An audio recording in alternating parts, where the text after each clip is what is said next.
مرحبا بنات، شلونكم؟ شخباركم؟ يا رب الكل بصحة وعافية. دا اسوي الفطور. راح اسوي اليوم كرات البطاطا او الجراتان مالت البطاطا بالمحشي بالروبيان، وعليه صوص مال البشاميل وبالفرن. فهنا أنا اول شغلة سويتها هو سلقت البوتيتا وهرستها وخليتها على صفحة. هنا أنا عندي هاي الطاوة راح اخلي بيها شوية زيت زيتون،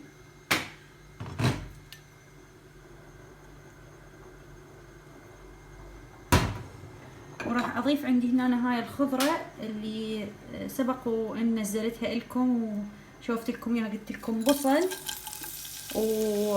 ودام مالتك رفس وجزر اللي يصير مجمد.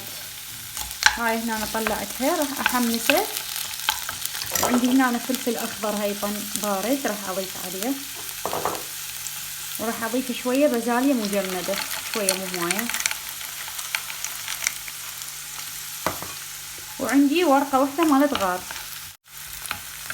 هنا أنا جهزت الروبيان، قطعته بهالشكل هذا هيك صغار صغار حتى يصير سهل علي لما احشي بالبوتيتا. عندي هنا أجبان نوعين، جبن بارميزان والجبن مال الموزاريلا، انتو اي نوع أجبان تحبون ضيفوها. عندي شوية شطة راح اضيف للحشوة هذه. البهارات اللي راح احتاجها فلفل اسود وبودرة ثوم وشوية اوريجانو وشوية من البابريكا الحلوة. وهنا أنا جهزت صوص مال بشاميل حتى أضيف بالنهاية بالفايركس وأدخلها للفرن حتى ما أخذ وقت.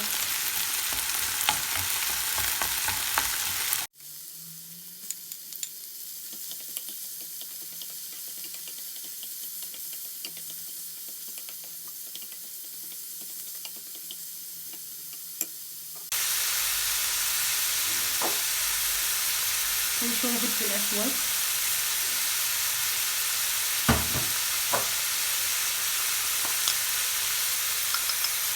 شوية بابريكا،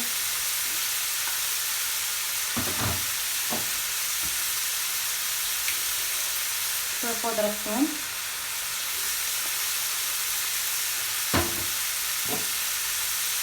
وشوية أوريجانو.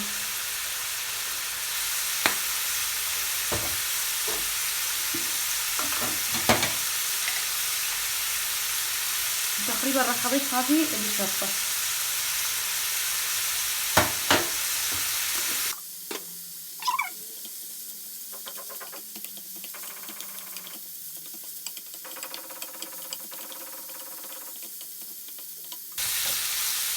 خلاص طفيت عليها، لا تخلوها يستوي زيادة لانه راح ندخلها للفرن مرة ثانية والروبيان يصير كلش قاسي وما طيب.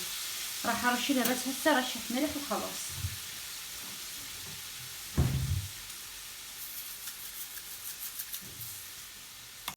على ما الحشوة مالتي تبرد، هنا هاي البوتيتا راح اضيف لها ملعقتين من البقسماط او الكعك المطحون، وراح اضيف لها بودرة مالت بصل تعطيها نكهة كلش طيبة، وراح اضيف لها شوية ماجي، اذا تحبون ضيفوا ملح.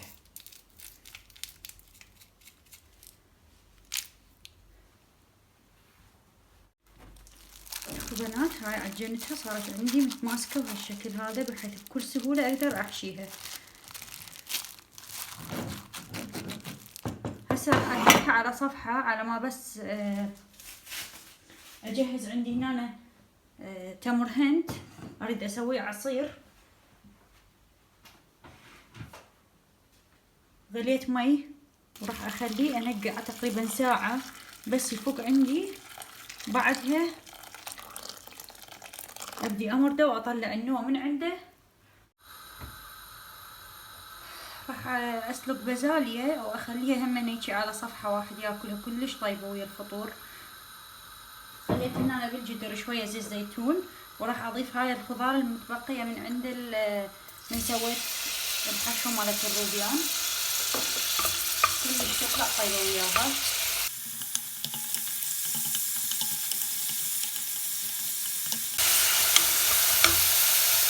راح اضيف هنا تقريبا عندي كوب ونص من البازاليا المجمدة.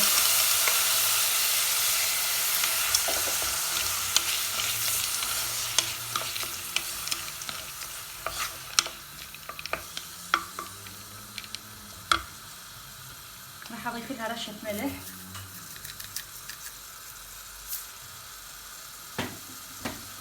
ورشة فلفل اسود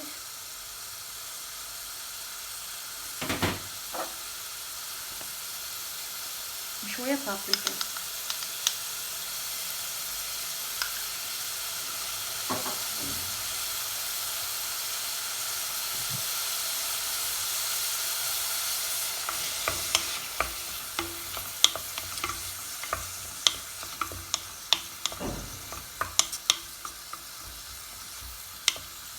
مباشرة راح اضيف عليها تقريبا استكان من المي واخليها على عين ناصية لحد ما تستوي بحيث تذوب.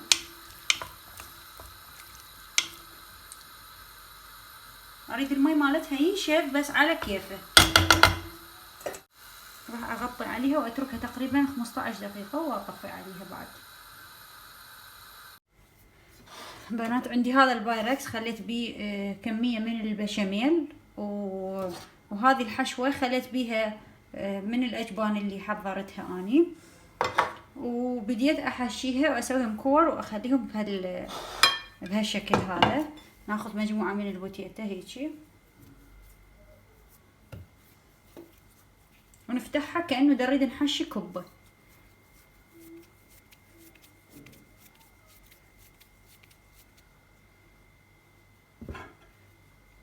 وناخذ من الحشوة هذه ونحشيها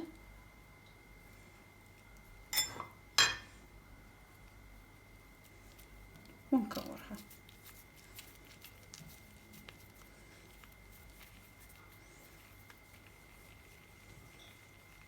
بهالشكل هذا ونصفطهم هيجي لحد ما نخلص البايركس كليته. بعدها اضيف البشاميل والجبن وادخلها للفرن. هاي بعد ما كملتهم وحشي رشيت شوية عليهم جبن، وهسه راح ارش عليهم بعد واغطي الوجه مالتهم بالبشاميل وادخلهم للفرن.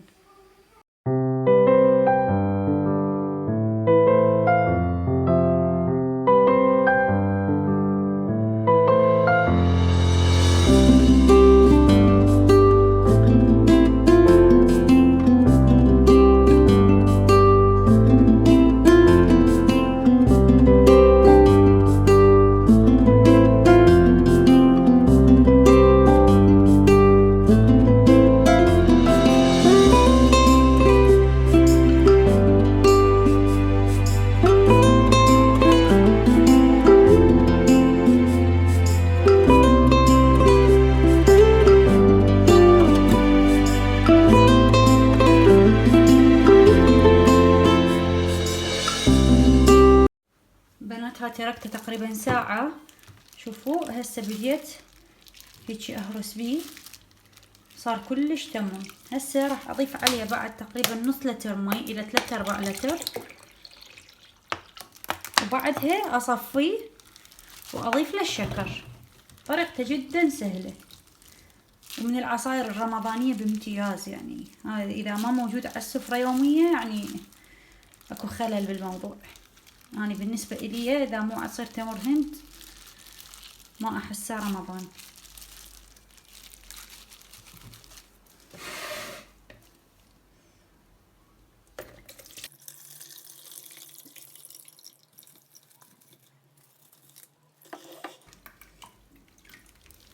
هسه هذا اللي هنا أرجع أضيف له بعد تقريبا نص لتر مالت مي، وأرجع هيك أهرسه وبعدين أصفيه مرة ثانية. يعني يصير التصفي مالته مرتين حتى يصير عندي العصير صافي بدون أي شوائب.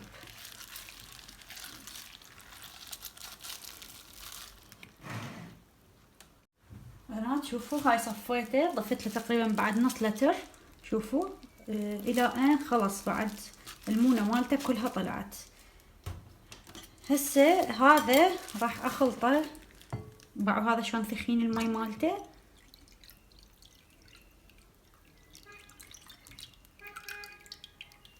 هاي اني صفيته مرتين، وراح اضيف عليه تقريبا كوب واحد من الشكر. الحلاء انتو حسب ذوقكم. بنات هذا الشكل النهائي للجراتان مالت البوتيتا بعد ما طلعته من الفرن. وهاي البازاليا، وهاي سويت هنا أنا هريسة هيجي مع شوفان والتمر، وهذا العصير. هذا فطوري لليوم، أتمنى يكون يعجبكم، والله يتقبل صيامكم يا رب.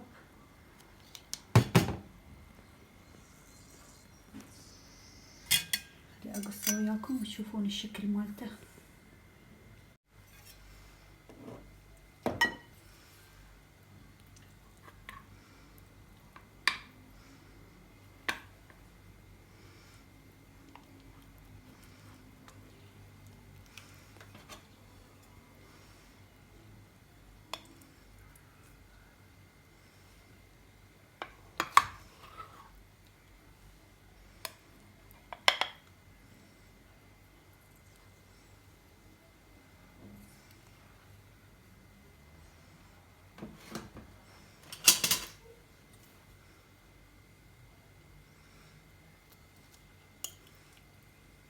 هاي الداخل مالته، شوفوا الجبن شلونه.